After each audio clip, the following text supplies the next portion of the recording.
Potiphar, un homme de pouvoir, capitaine de la garde du pharaon, était clairement respecté et influent.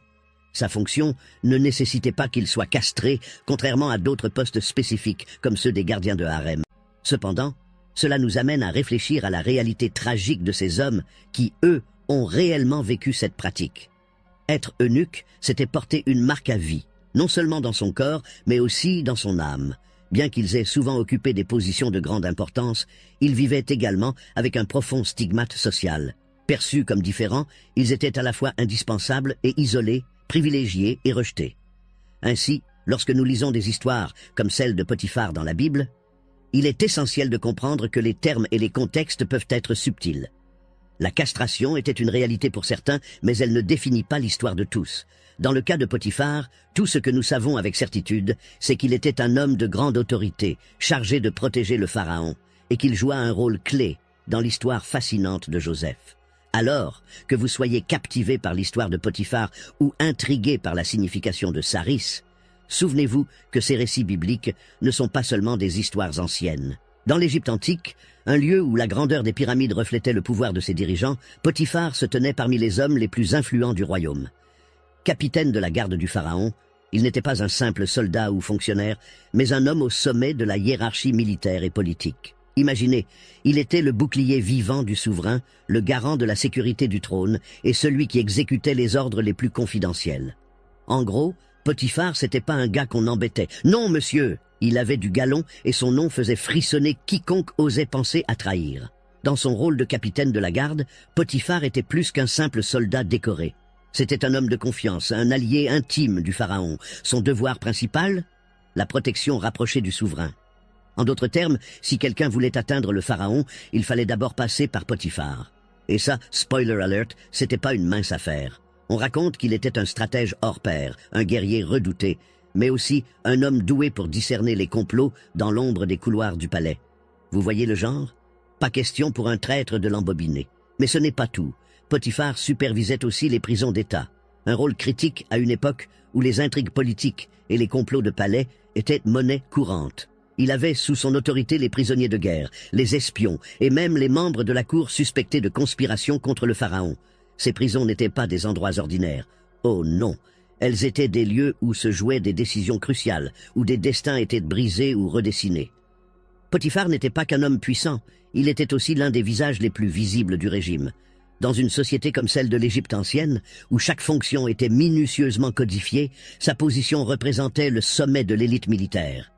Il avait probablement une maison somptueuse, avec des colonnes majestueuses, des fresques murales représentant des scènes de bataille et bien sûr des serviteurs à son service jour et nuit. Son rôle l'autorisait à avoir des échanges directs avec le pharaon, ce qui lui conférait un statut social exceptionnel. On peut presque imaginer les regards d'envie de ceux qui le croisaient. Potiphar était l'homme à qui on rêvait de ressembler, mais aussi celui qu'on redoutait de contrarier. Cependant, la responsabilité de Potiphar allait bien au-delà de l'apparence. La confiance que le pharaon lui accordait signifiait qu'il ne pouvait se permettre aucun faux pas. La moindre erreur dans la sécurité du roi ou la gestion des affaires sensibles pouvait lui coûter sa position, voire sa vie. Sa vie quotidienne était donc une danse constante entre le prestige et la pression, entre l'autorité et le risque.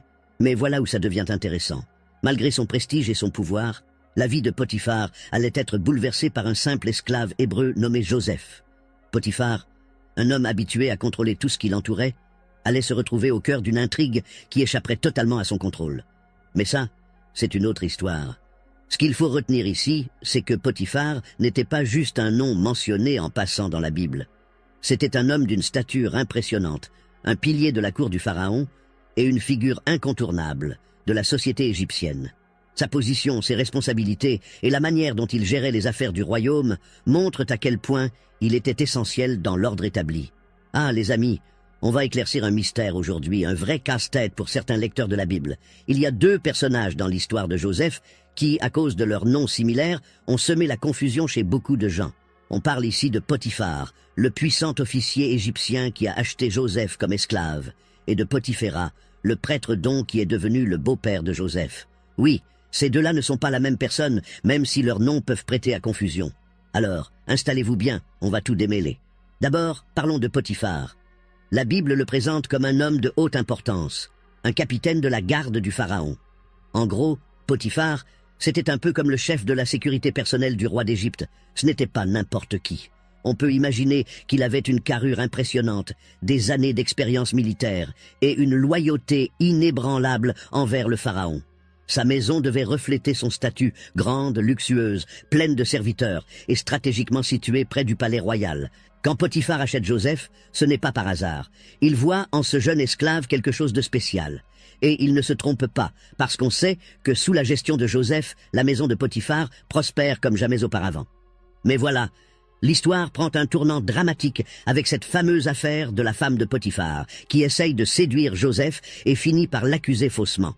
Potiphar, bien qu'en colère, choisit d'envoyer Joseph en prison plutôt que de le condamner à mort, ce qui en dit long sur la confiance qu'il avait en lui. Passons maintenant à Potiphéra. Ce personnage apparaît plus tard dans l'histoire de Joseph, quand celui-ci est libéré de prison et devient gouverneur d'Égypte grâce à sa capacité à interpréter les rêves du Pharaon. En récompense, le Pharaon donne à Joseph une position d'autorité, mais aussi une épouse, Asnath, la fille de Potiphéra, prêtre don. Potiphéra, donc, n'est pas un officier militaire comme Potiphar, mais un chef religieux. Le titre de prêtre don indique qu'il était responsable d'un important centre de culte dédié au dieu égyptien Ra, dans la ville d'Héliopolis, appelée On dans la Bible.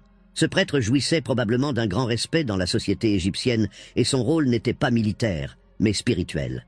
Alors, pourquoi cette confusion entre Potiphar et Potiphéra? Eh bien, c'est simple, leurs noms se ressemblent beaucoup. Si vous lisez rapidement ou si vous ne connaissez pas bien les détails des récits bibliques, vous pourriez penser qu'il s'agit de la même personne. Mais un examen attentif montre que ce sont deux personnages totalement distincts, chacun avec son propre rôle dans l'histoire. Certaines théories farfelues ont même suggéré que Potiphar aurait changé de sexe et serait devenu Potiphéra. Sérieusement? Ces idées n'ont absolument aucun fondement, ni dans la Bible, ni dans l'histoire. Ce sont des interprétations modernes, souvent issues de malentendus ou d'un manque de contexte. À l'époque biblique, il était inconcevable de penser à des changements de sexe comme on les imagine aujourd'hui. Comprendre cette distinction est crucial, car elle nous aide à mieux suivre l'histoire de Joseph. Potiphar joue un rôle clé dans la chute temporaire de Joseph, tandis que Potiphéra marque un tournant dans son ascension. Ces deux personnages, bien que très différents, contribuent à montrer comment Dieu utilise chaque circonstance, qu'elle soit difficile ou prospère, pour accomplir son plan. C'est l'histoire de Joseph, ce jeune homme vendu comme esclave par ses propres frères, mais qui, malgré tout, va briller comme une étoile dans l'obscurité. Et tout ça commence dans la maison de Potiphar. Imaginez Joseph, un jeune homme arraché à sa famille, trahi, vendu pour quelques pièces d'argent et maintenant débarqué dans un pays étranger, l'Égypte. Il ne parle peut-être pas encore la langue, il ne connaît personne, mais il a quelque chose d'unique, une foi inébranlable en Dieu et une attitude de serviteur exemplaire. Quand Potiphar, capitaine de la garde du Pharaon, le remarque sur le marché des esclaves, il ne sait pas encore qu'il vient de faire le meilleur investissement de sa vie. Joseph est amené dans la maison de Potiphar, un endroit immense, rempli de serviteurs, de meubles luxueux, de jardins magnifiques.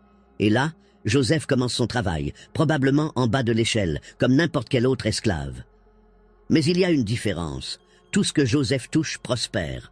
Petit à petit, Potiphar commence à remarquer que Joseph n'est pas comme les autres. Ce gars-là, il est sérieux, il bosse dur, il est honnête. Et surtout, tout ce qu'il fait semble fonctionner à merveille. Vous avez déjà entendu l'expression « avoir la main verte » ? Eh bien, Joseph avait la main bénie. La maison de Potiphar commence à prospérer comme jamais auparavant. Les affaires roulent, les récoltes sont abondantes, les serviteurs travaillent mieux, et tout ça grâce à un jeune esclave venu de loin. Potiphar, qui n'est pas idiot, se dit « Mais ce gars, il est en or, pourquoi ne pas lui confier plus de responsabilités ?»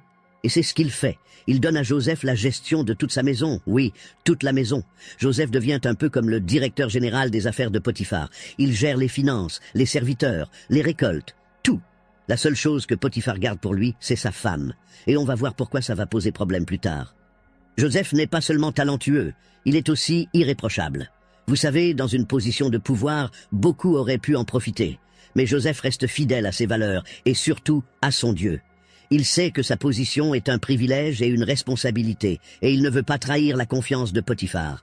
Imaginez un instant, Un esclave qui, au lieu de nourrir de la rancune ou de chercher à se venger de sa condition, choisit d'être intègre et de tout faire avec excellence. C'est fort, non? Et là, c'est comme si une pluie de bénédictions s'abattait sur la maison de Potiphar. Tout prospère. Les récoltes, le bétail, les affaires. Même les voisins commencent à remarquer que quelque chose se passe.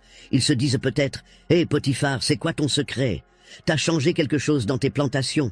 Et Potiphar, lui, sait que tout ça, c'est grâce à Joseph. Il voit clairement que Dieu est avec ce jeune homme. On peut imaginer que la maison de Potiphar, autrefois gérée de manière classique, est maintenant une sorte de centre de prospérité et d'harmonie. Les serviteurs respectent Joseph, car il est juste avec eux. Potiphar, de son côté, vit sa meilleure vie. Il n'a plus à se soucier de rien. Il mange, il dort, il va travailler pour le pharaon, et il sait que tout roule à la maison. Franchement, c'est un rêve, non? Malheureusement, toute cette belle harmonie ne va pas durer, parce que dans l'ombre, quelqu'un observe Joseph, quelqu'un qui a d'autres intentions. Et cette personne, c'est la femme de Potiphar. Mais ça, mes amis, c'est une autre partie de l'histoire qu'on va raconter bientôt. Ce qu'il faut retenir ici, c'est que Joseph, malgré sa condition d'esclave, a su transformer chaque défi en opportunité. Et pourquoi? Parce qu'il était fidèle à Dieu, parce qu'il travaillait avec excellence, et parce qu'il avait une intégrité inébranlable. Si cette histoire vous plaît et qu'elle a apporté quelque chose de spécial dans votre vie, laissez un like sur cette vidéo. Ce simple geste nous aide à partager des messages comme celui-ci avec encore plus de personnes et à répandre l'inspiration autour de nous. Alors, cliquez sur le pouce bleu et continuez avec nous dans cette belle aventure.